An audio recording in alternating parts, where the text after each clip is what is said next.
માંગરોળ તાલુકાના આંગણવાડી મહિલા કાર્યકરોને બીએલઓની કામગીરી સોંપવામાં આવતા આંગણવાડી કાર્યકરોમાં ભારે રોષ ઉઠવા પામ્યો છે। મામલતદાર અને આઈસીડીએસ કચેરીએ આવેદન પાઠવી આ કામગીરીમાંથી કાર્યકરોને બાકાત રાખવા માંગણી કરી છે। ત્યાં અમારા બહેનોનો બધાનો જે માંગરોળ તાલુકાના બહેનોનો એવો પ્રશ્ન છે કે જે બીએલઓનું કામગીરી છે, જે મામલતદાર સાહેબ પાસેથી જે લેટર ફાળવવામાં આવેલો છે, અમુક બહેનોને તો લિસ્ટ પણ આપી દેવામાં આવેલું હતું।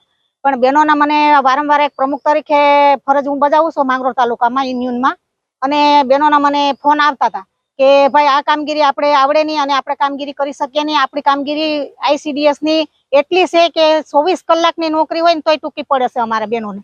એટલે આ કામગીરીમાં અમે પહોંચી પણ ન શકીએ અને આ કામગીરી અમારા બહેનો કરી પણ ન શકે અને આ કામગીરી અમારા બહેનો સ્વીકારવા તૈયાર પણ નથી। માંગરોળ આંગણવાડી કાર્યકર્તા બહેનોએ જણાવ્યું છે કે આઈસીડીએસ કચેરી દ્વારા આપવામાં આવેલ મોબાઈલ 3 વર્ષથી બંધ પડ્યા છે। કામગીરી કરવા ઘરના પૈસે મોબાઈલ વેચાતા લઈ ઓફિસની કામગીરી કરવી પડે છે।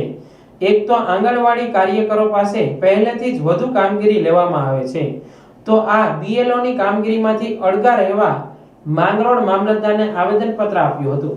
3 વર્ષથી આઈસીડીએસ ના જે સરકાર તરફના મોબાઈલ આપેલા છે ને એ 3 વર્ષથી તો બંધ પડ્યા છે। જે બહેનો કામગીરી કરે છે ને એ પર્સનલ પોતાના ઘરના ખર્ચે ખરીદી કરી અને એ મોબાઈલમાં કામગીરી કરે છે, તો પોતાના ઘરવાળા છે ને અમુક તો કામગીરી જે અમુક પીડીએફ છે ને 3 વાગ્યા પછી આવે ને તો ઘરનું કામ બહેનો કરી પણ શકતા નથી અને ઘરની હારે પણ પ્રોબ્લેમ ઉભા થાય છે કે એટલું કામ તમારે આવે, જે 50-50 હજારના પગારદાર છે એને નથી કે 3 વાગ્યા પછી જે શિક્ષક હોય કે 5 વાગે ગયા કે સ્કૂલ બંધ થઈ ગઈ કે એને કઈ કામગીરી ના હોય, એટલે તમારે કેમ એટલી બધી કામગીરી આવે છે? ઘરના પણ પ્રશ્ન ઘણા બધા ઉભા થાય છે। આંગણવાડી બહેનોને કામગીરી જેવી કે પૂર્વ પ્રાથમિક શિક્ષણ, ઓનલાઈન ઓફલાઈન કામગીરી, પૂરક શોષણ, એસએએમ એમએએન પ્રોગ્રામ જેવી અનેક કામગીરી સોંપવામાં આવે છે, જેમાં પણ પહોંચવું મુશ્કેલ બને છે। ત્યારે વધારાની બીએલઓની કામગીરી સોંપવામાં આવતા કાર્યકરોની સ્થિતિ કફોડી બની છે, એટલે આ કામગીરીમાંથી બાકાત રાખવા માંગણી કરી છે। આવેદન પત્ર આપ્યું છે આ મામલતદાર કચેરીએ અને એક અમારી આઈસીડીએસ ઓફિસે। અમને એ કામ કરવાની મંજૂર જરાય છે જ નહીં, કારણ કે અમારું કામ બહુ છે આઈસીડીએસ નું।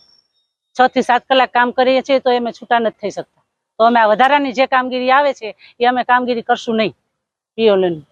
ને જે મોબાઈલ સરકારે અમને આપેલા છે એ મોબાઈલ અમારા 3 વર્ષથી બંધ છે। પોષણ ટેકરનું કામ અમે પણ સ્થગિત કરી દેવું।